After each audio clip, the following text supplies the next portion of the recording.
ನಮಸ್ತೆ ರೈತ ಬಾಂಧವರೇ. ಇಂದು ಗದಗ ಜಿಲ್ಲೆಯ ಪಾಪನಾಸಿ ಎಂಬ ಗ್ರಾಮದಲ್ಲಿ ನಮ್ಮ ಮಾಜಿ MLA ಅವರಾದಂಥ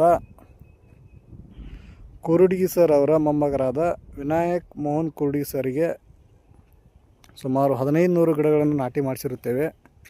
ನಾಟಿ ಮಾಡಿಸಿ ಇಂದು ಸರಿಸುಮಾರು 2 ರಿಂದ 3 ತಿಂಗಳಾಗಿರುತ್ತದೆ.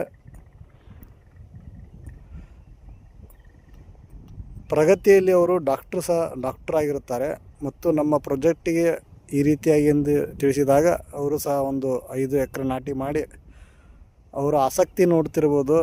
ಗಿಡಗಳ ಬೆಳವಣಿಗೆ ಬೆಳೆಸುವ ರೀತಿಯಲ್ಲಿ ಯಾವ ರೀತಿಯಾಗಿ ಗಿಡಗಳಿಗೆ ಒಂದು ತೊಂದರೆ ಆಗದಂತೆ ಕಳೆಗಳನ್ನು ಸಹ ತೆಗೆಸಿ ಈ ರೀತಿಯಾಗಿ ಗಿಡಗಳನ್ನು ಮೇಂಟೈನ್ ಮಾಡಿರ್ತಾರೆ ಮತ್ತು ಗಿಡಗಳ ಬೆಳವಣಿಗೆ ಬಗ್ಗೆ ತುಂಬ ಕಾಳಜಿ ವಹಿಸಿಕೊಂಡಿರುತ್ತಾರೆ. ಥ್ಯಾಂಕ್ ಯು, ಧನ್ಯವಾದಗಳು.